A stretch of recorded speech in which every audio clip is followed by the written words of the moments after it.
morning. Good morning. At 87 L, video lesson number 17. Been a couple weeks. Too late to start week before last. Last week we missed because of graduations in Oklahoma, so thank you for allowing me to be off last week for that. Appreciate it very much.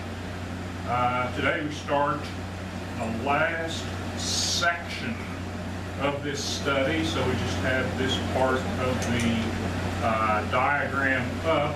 So we'll be over and starting the section on heaven and hell.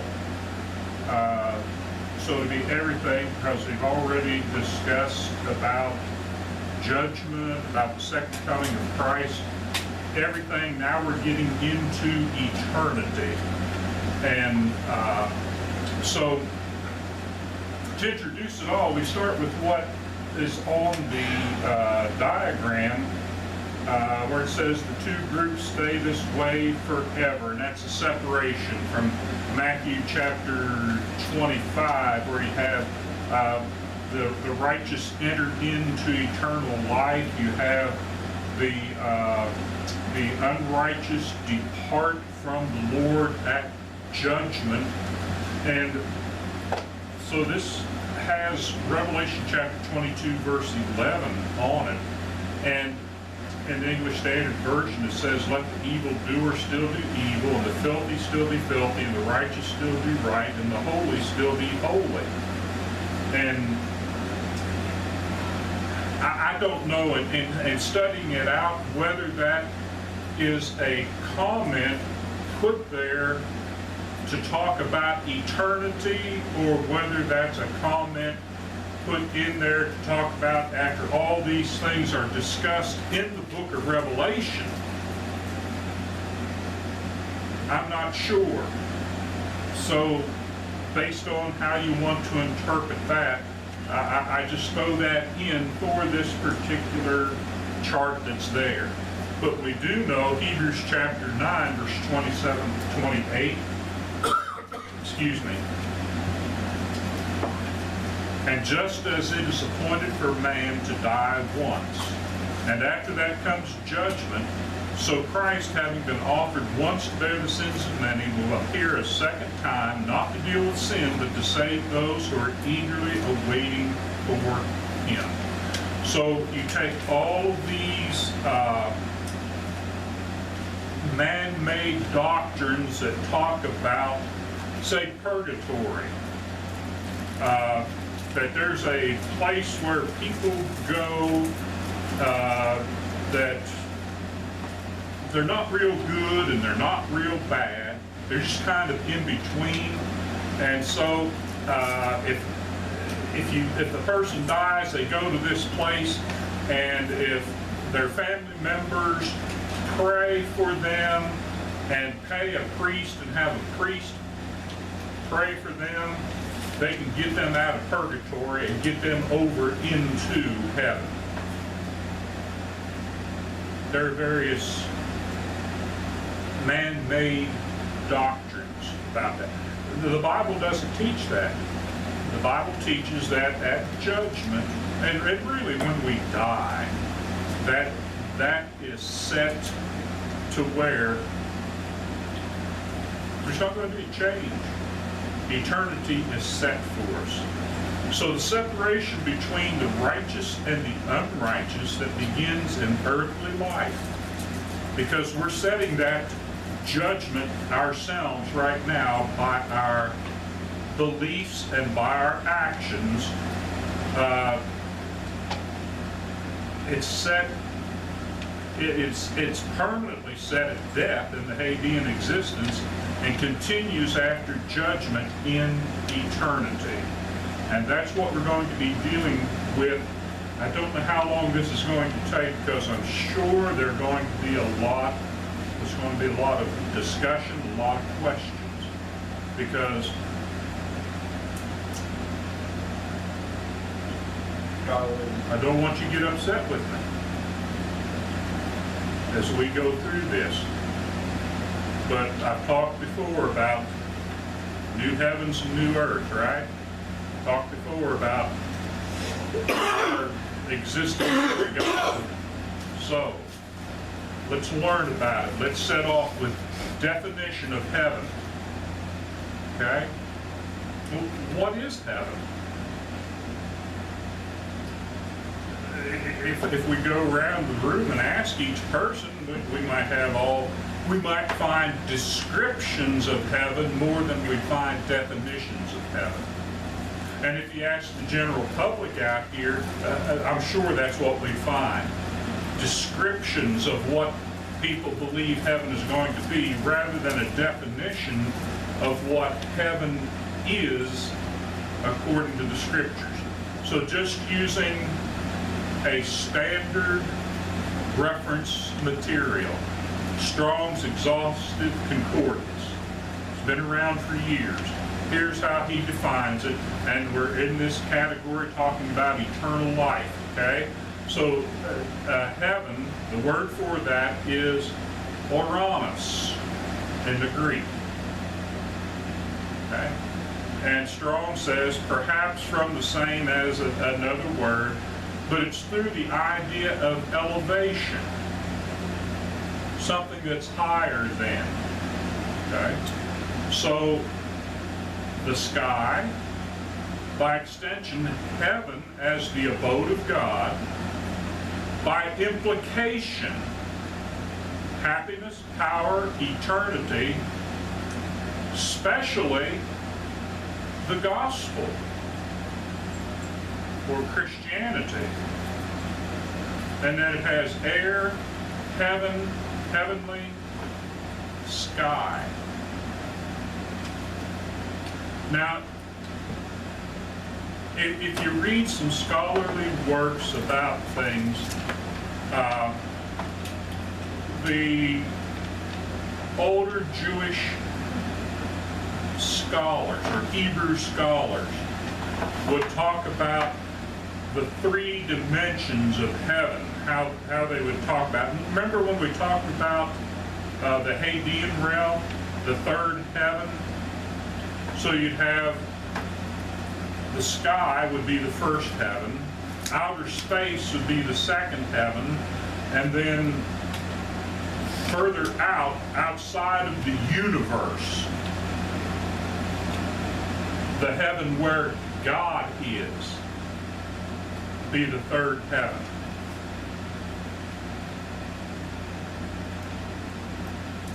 In some religions, they talk about 7 divisions of heaven. And I think there's even a whiskey that's called Seventh Heaven. TV show. I heard about that many years ago. Yeah, so, yeah, the TV show, Seven, but it's because they had 7 kids, right? Yeah. Yeah, imagine that, yeah. But he was a preacher. Yes. Yes, okay. But anyway, remember, when we're defining it by the word used, there are different ways the word is used. So, what is being spoken of in the scriptures? Well, Revelation chapter 21, verse 25 talks about it's a place where it's an eternal day. It says, and its gates will never be shut by day, and there will be no night there. All right? A general description. Again, we're going by, we had a definition, now we're going by description. 1 Peter chapter 1, verse 4, to an inheritance that is, now, in talking about a description, we're talking about an existence. The existence we'll have there. It's imperishable, it's undefiled, it's unfading. I want you to notice a word here, kept in heaven for you. So God has promised us a place in heaven in the sky, above the sky, beyond the sky, in outer space, beyond outer space. Here's what I want to use. Okay? God has promised us something that is kept where He is. And where God is, that's where heaven is expressed mainly by what the Scriptures teach, when it's used in the context of what we refer to typically as heaven. Make sense? Okay. So, to an inheritance that is imperishable, undefiled, unfading, kept where God is for you. Now, what does it mean? What does Peter mean by kept?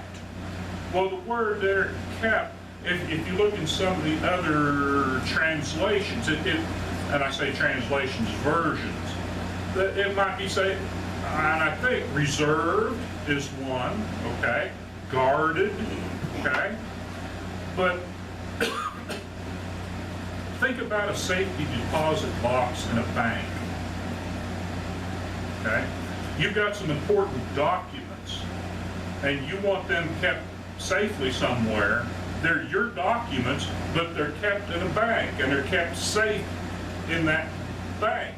You don't have them in your possession. They're yours. You don't have them in your possession. It's kept there. Does that make sense? So it's kept, and who's keeping it? Well, God or the angels or somebody, but it's kept there. Now keep that concept in mind. Colossians chapter 1, verse 5, in the first part of that, Paul speaks because of the hope laid up for you in heaven. This hope of eternal life, it's laid up for us in heaven. It's not laid up for us on earth, but it's laid up for us in heaven, and it's kept there in heaven. It's kept where God is. Keep that in mind. All right, any questions so far? Good.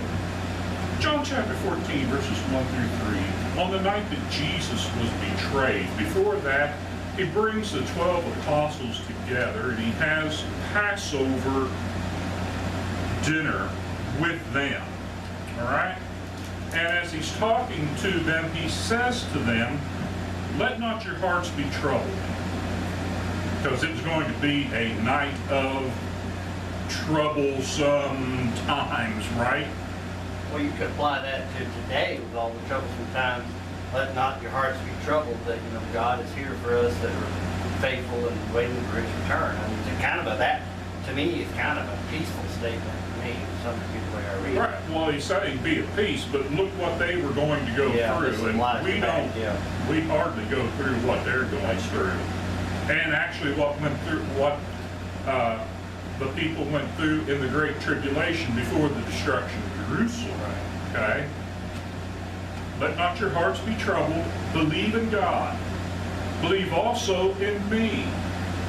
Why? Because of that relationship between God and Christ. Right? In my Father's house are many rooms. Well, where's the Father's house? Where the Father is. And that's what we call heaven. All right? And in my Father's house are many rooms. You think that's figurative in order for us to put our minds to be able to conceive what He's saying? It's not going to be really, really rooms up there in heaven? I mean, I don't know. We don't know. We don't know. But what He's saying is there are many dwelling places. Enough room. Right?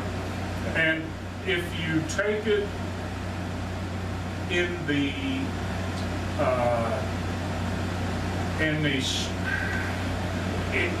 it's almost like the Jewish wedding ceremony type figurative language, that where a father contracts a marriage for his son, right? And when the son goes and gets his bride, or makes the contract, the son has to prepare a room on the father's house for him and his wife to live in. He can't go and get his bride until that room is done and finished. And the father says, okay, it's good enough for you to go get your bride and bring her home to the house, to this room, because he's going to stay in his father's house. That's how they lived in those days.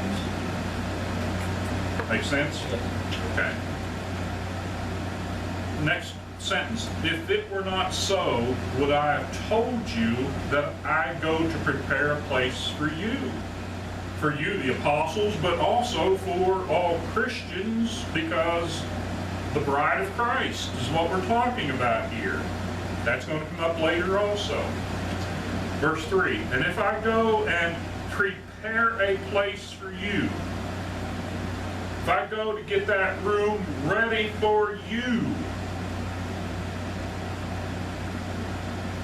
I will come again and will take you to myself, that where I am, you may be also. Where's he going to be? Right hand of the Father. He's going to be in the Father's house. Wherever the Father's house is going to be where we're going to be. And that's going to be heaven. But I want to tell you something. But listen to this now. He's going to prepare. He's going to make the necessary preparations. He's going to get everything ready. A place. I go to prepare a place for you, and the place there, an inhabited place, as a city, a village, or a district. And that's what Strong uses as the definition here. But together, all of these things, this is not indicative of place or time. We understand that at time, don't we? But please understand, that's not indicative of place.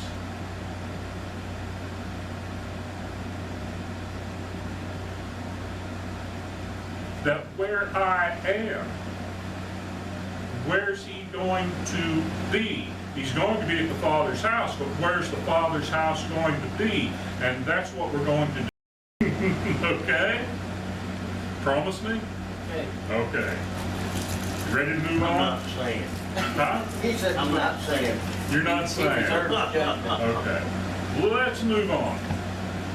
The description of the eternal abode of the righteous in the book of Revelation. Because what do? We always go to the book. We go to the Bible because people have, we got this, we got this, we got this, and we know that there are certain people that want to have 1,000-year reign of Christ on earth. Sometimes before judgment, sometimes after judgment. There are premillennialists, there are postmillennialists, there are amillennialists. That means they don't believe there's going to be 1,000 years. Do we believe that there's going to be 1,000-year reign of Christ on earth? Yes, we do. I do.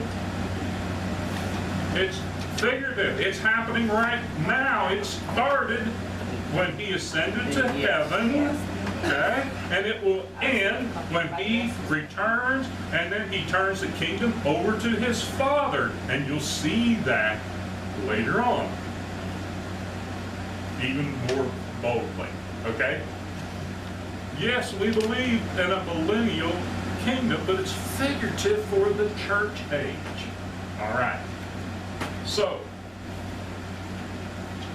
after the judgment. Remember the picture we had there?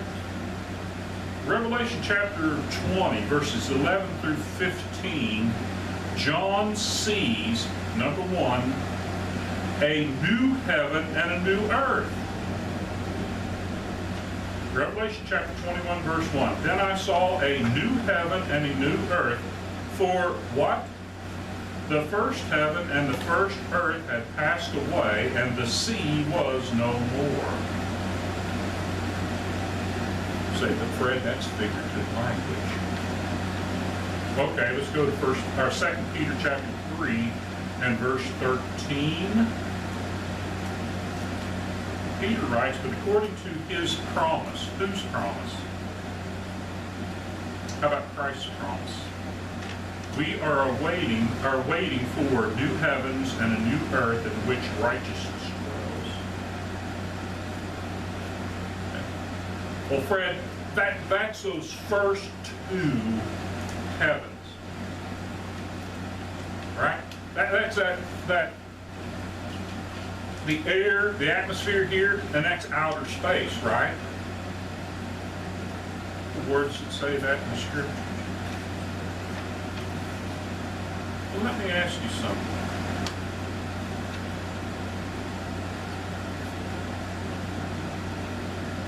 Was there ever sin in heaven where God is? I know God's never sinned. Satan. Was there ever sin in heaven? Did the angels Well, sin when they went against Satan. God? Satan. Satan. Question number 2. Was there ever war in heaven? Yes. Satan and Nathan being cast out by. So why would we say that heaven is where God is a perfect place? So all that stuff was wiped out. The demons and the angels, the devil and all that, they're gone. They're not there no more. Long thread. So what's this mean? I saw a new heaven, singular, and a new earth for the first heaven. It doesn't say heaven's there. It says heaven and new earth. Now, in Peter, 2 Peter, it says new heavens and new earth. But notice what he says, in which righteousness dwells. Was there ever unrighteousness in heaven where God dwells? And the answer is yes. There's another phrase we're going to look at in a moment. Behold, I make all things new. If God makes all things new, what's he not going to make new? Bad things, the old things. The old things are old.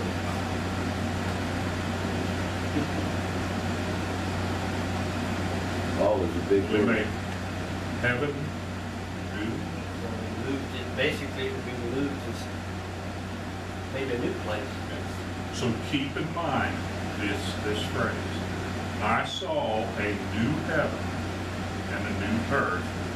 And what is this new heaven and new earth? It's a place where righteousness dwells. And Charlie, you're right to that degree that Satan's been done away with.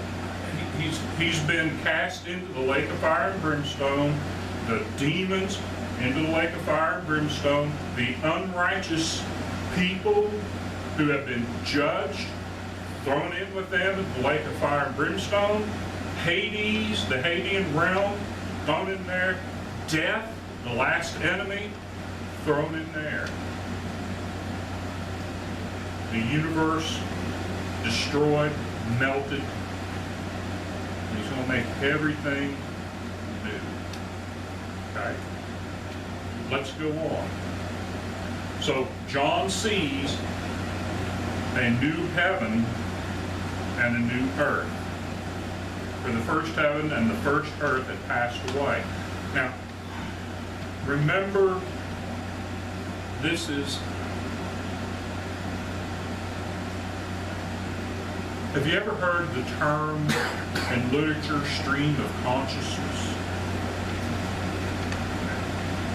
Those movies confuse me. Those books confuse me. Until, okay, I figured out what stream of consciousness. Think of the book of Revelation sometimes, and think of prophecy sometimes as stream of consciousness. How can he be somewhere where he sees a new heaven and a new earth if everything's been destroyed?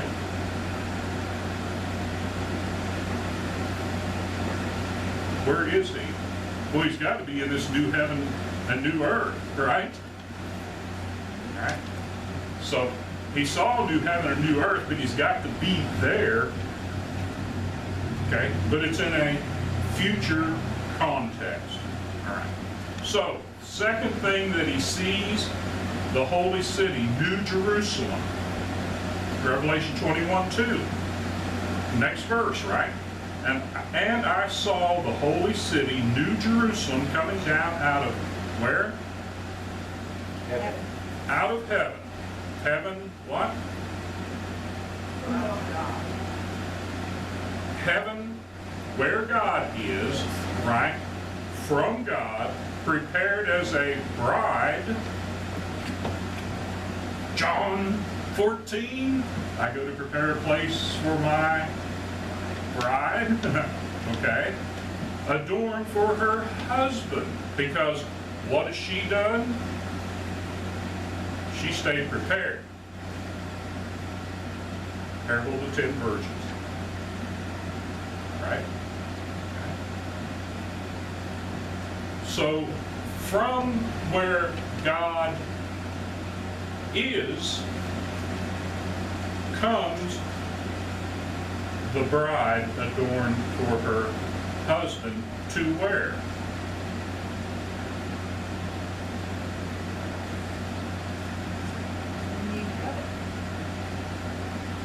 From heaven, where God is, comes the new city as a bride adorned for her husband to where? Earth. Earth. No, it is New Jerusalem. Where's it coming to?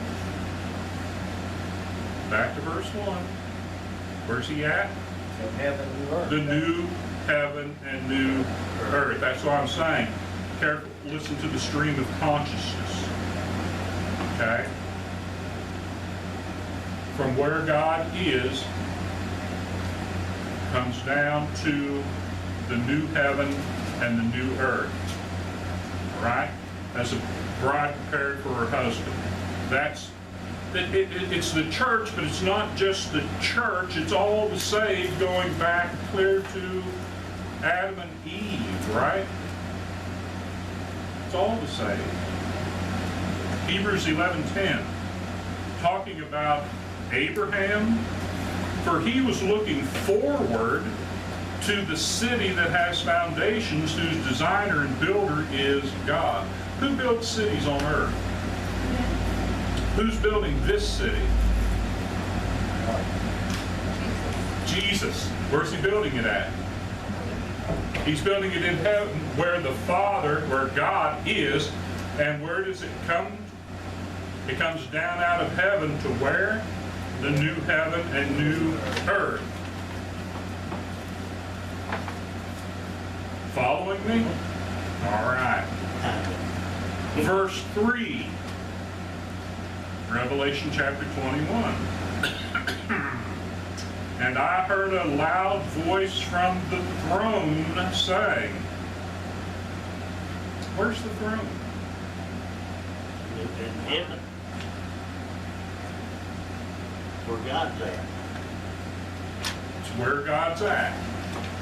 It's where God's at. Okay, now listen. I heard a loud voice from the phone saying, behold, the dwelling place of God, which is what? Heaven, is with man. He, God, will dwell with them, man, and they will be his people, and God himself will be with them as their God. The dwelling place of God, heaven, is what? With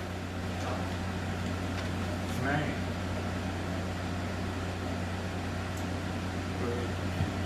Huh? Very confusing.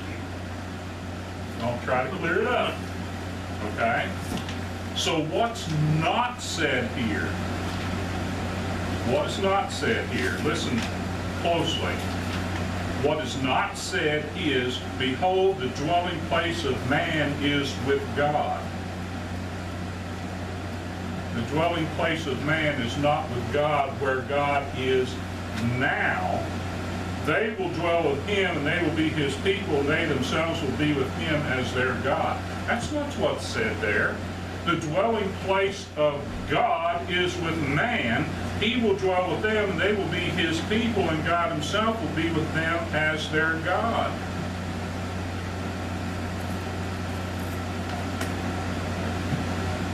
Following?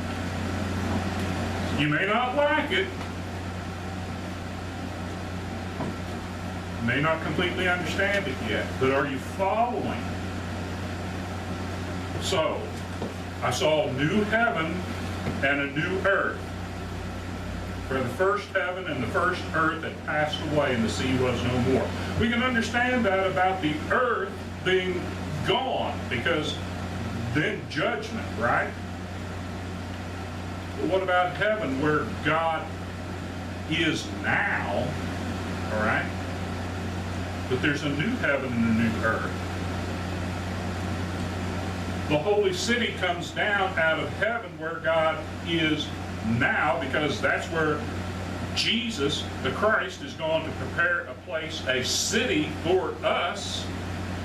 It comes down out of heaven where God is now to the new heaven and new earth, right? Where the dwelling place of God is going to be with man.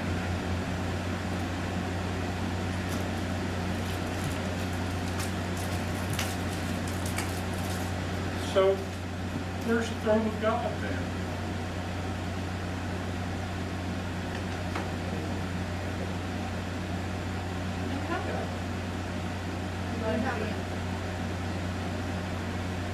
Yeah.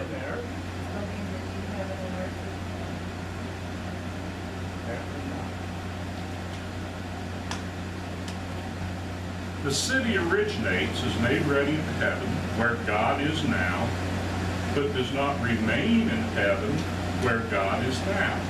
Right? Revelation 3:12, the one who conquers, I will make him a pillar in the temple of my God.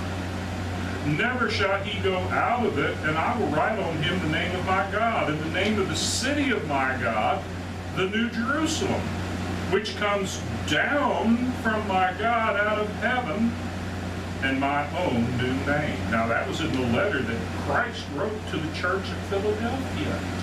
7 letters to the churches of Asia. Same thing we've been talking about, right? So Revelation 21:2, and I saw the holy city, New Jerusalem, coming down out of heaven from God, prepared as a bride adorned for her husband. Now, look at Revelation 21:10. And he, I believe that's an angel, carried me, John says, he carried me away in the spirit to a great high mountain and showed me the holy city, Jerusalem, coming down out of heaven from God. We got the city coming down, and we've supported it by some other information from the book of Revelation, from 2 Peter, from Hebrews. Following me? Okay. I got one question. Okay, It's not quite, I mean, it's sort of, not exactly what you're saying. So Jerusalem, will not be destroyed, right? Jerusalem was destroyed. I know it is now, but it's come 87, back down. It's come, If you're talking about New Jerusalem, yes, so we're gonna be specific. New Jerusalem is being built in heaven, the city where at judgment, the righteous will then either populate that city, or when it comes down to the new heaven and new earth, will populate that city. I'm not sure that it specifically gives that. And that's even suggesting that it's a material place rather than an existence. Throw that at you. so, right now they're fighting over, they're fighting over there right now. So, okay. Charlie, I'll just, physical, political Jerusalem over there has nothing to do with this.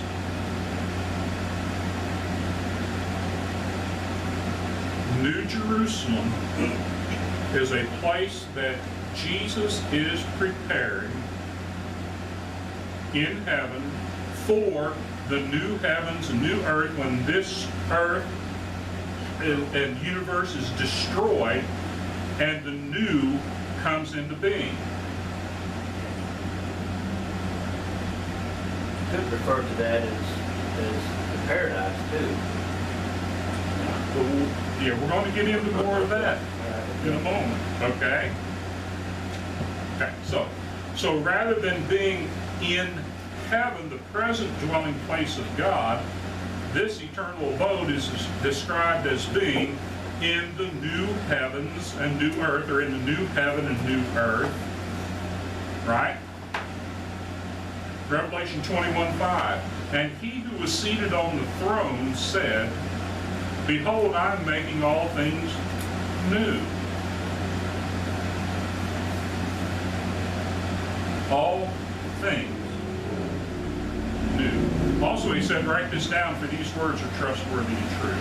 So, the word new, kainos, the definition there, again, this is strong, of uncertain affinity, new, especially in freshness, while 3501, a different one probably, is so with respect of age. So with this, and as respect of form, recently made, substance of a new kind, unprecedented, novel, uncommon, unheard of. It's going to be a totally different existence for us. And that's why I'm trying to express it. Heaven, Satan spoiled heaven. Satan come down and spoil earth. Why should it be unimaginable for us that at the same time God is going to give a new earth, he's going to give a new heaven. But the combination of the two is called the new heaven and the new earth. And that's where the city, if you want to call it the city, even if you want to call it the people, because it comes down as a bride adorned for her husband. Right? A little more. And maybe we won't even get into a sermon today if we want to continue this. Because, you know, if we have to stop and pick up next week, we might lose some continuity in it. I'm for it. So, okay, let's go back. Okay? So rather than being in heaven, the present dwelling place of God, it's described as being in the new heavens and new heaven and new earth. and I should go back and just make that singular, all right? So the next slide, and it's in the absence of death, sorrow, and pain. God's going to wipe away all tears, right? There's not going to be any death. No pain. Revelation 21:4, he will wipe away every tear from their eyes, and death shall be no more, neither shall there be mourning, nor crying, nor pain anymore, for the former things have passed away. And we think, well, that's just the earth former things. Was there ever crying in heaven? It says no tears in heaven. But it's based on this.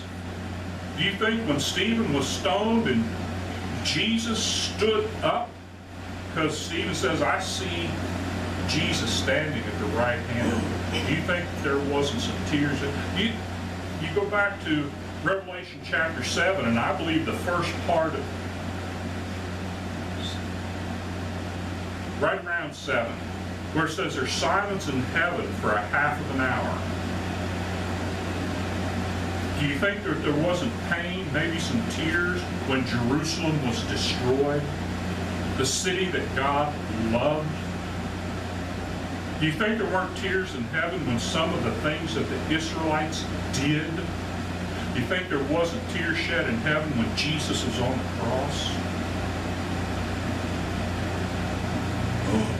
Heaven where God is now? Not going to be that later. Because those former things have passed away. It's going to be all over. Can you imagine that? Actually, I can see where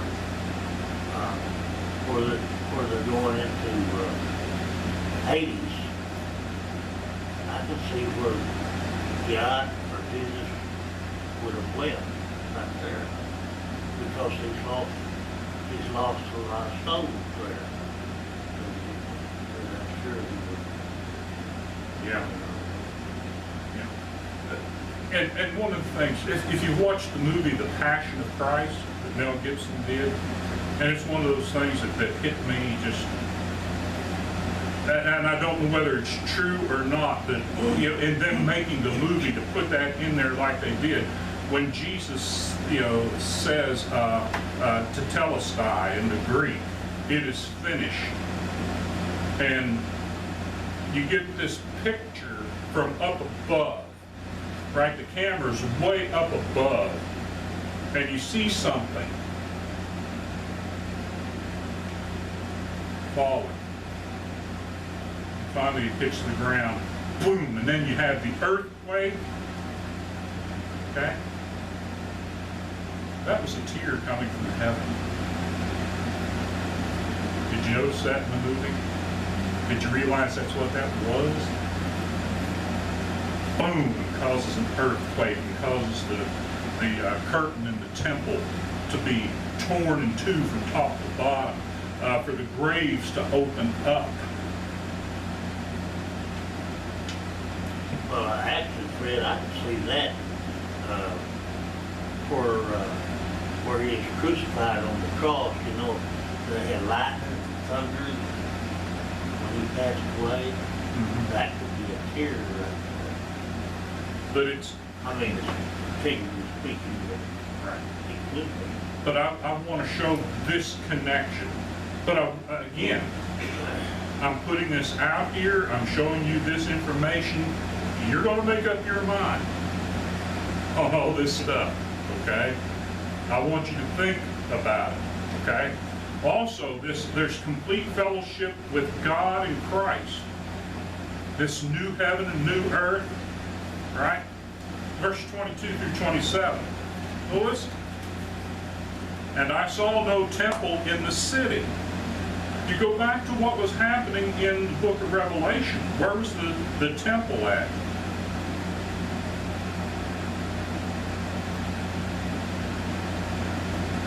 It was in heaven where God is now, right? But I saw no temple in the city.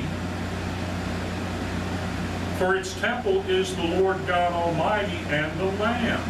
And the city has no need of sun or moon to shine on it, for the glory of God gives its light, and its lamp is the Lamb. Why is that? Where are they? They're in...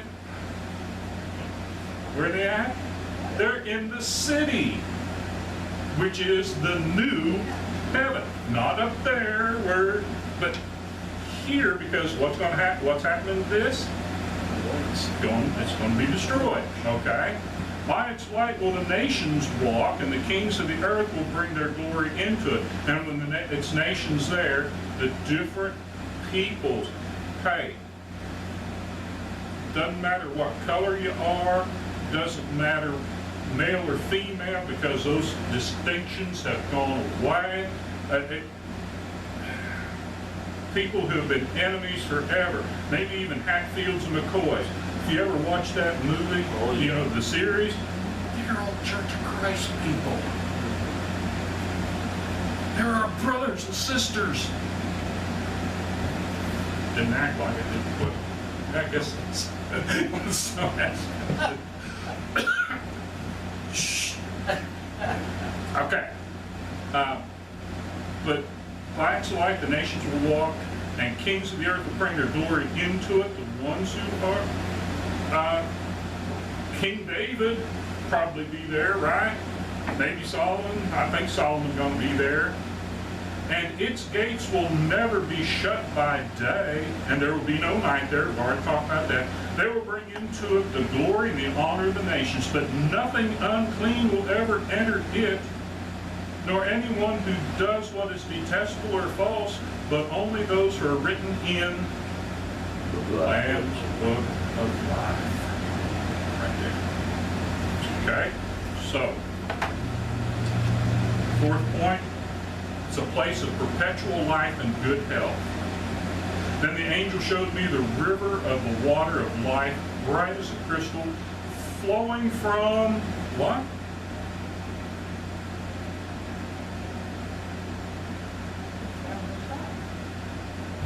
Flowing from the throne of God. Where's the throne of God? In the city. Where's the city? In the new heaven.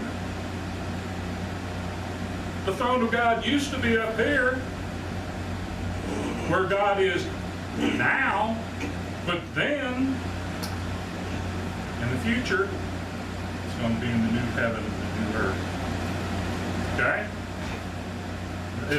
Flowing from the throne of God and of the Lamb, through the middle of the street of the city, also on either side of the river, the tree of life. There's the paradise aspect, Lance. With its 12 kinds of fruit, yielding its fruit each month, the leaves of the tree were for the healing of the nations. Okay? And point number 5 there, a place where God's servants both serve and reign. Revelation 22, verse 3 and 5. No longer will there be anything accursed. Okay? But the throne of God and the Lamb will be in it. In the city, in the new heavens and new earth, right? God and man together. And his servants will worship him. They will see his face, and his name will be on their foreheads. And night will be no more. They will need no light of lamp or sun, for the Lord God will be their light. And they will reign for 1,000 years. No? Forever. Forever and ever. Notice the difference? In the church age, it's a figurative 1,000 years. But there, in the new heaven and new earth, it's eternal. Forever and ever.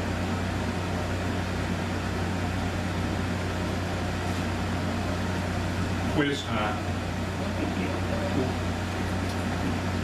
Where's God now? Up way up. Heaven. Heaven. where's God going to be after judgment? And you haven't. New heaven, new earth. Okay? Where's the throne of God now? The city. Where's it going to be after judgment? There. New heaven and new earth. What's going to happen to the earth after judgment? This universe destroyed. What's going to happen to heaven where God is now? Apparently it's going to be destroyed. New heaven and new earth. Why? Because God and man are going to dwell together. God's going to dwell with us rather than us dwell with him. And I know that's a strange concept, but that's the evidence that we are given through this. Behold, I make all things new. Now, So you'll just be, you'll be a vapor though, right? who says who? Well, I'm just saying, Is Jesus just a vapor? Spirit. oh, spirit, well, he's. How did Jesus go to heaven?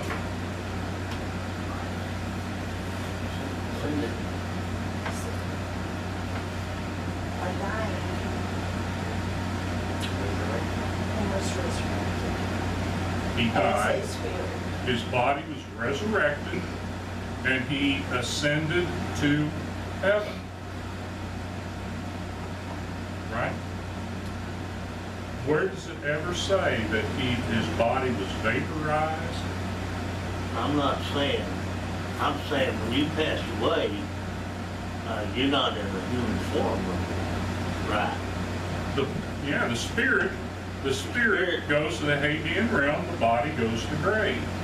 But at the resurrection, the spirit comes back to the body's resurrected like Jesus was resurrected, and then we're changed so that we will have an imperishable body like Jesus has. And that's how we will inhabit that city, that new city, or will inhabit the lake of fire and brimstone. Perishable body. If you think of the mist of like life on earth is nothing but a vapor. So our life now is like nothing but a vapor. In time span, Right.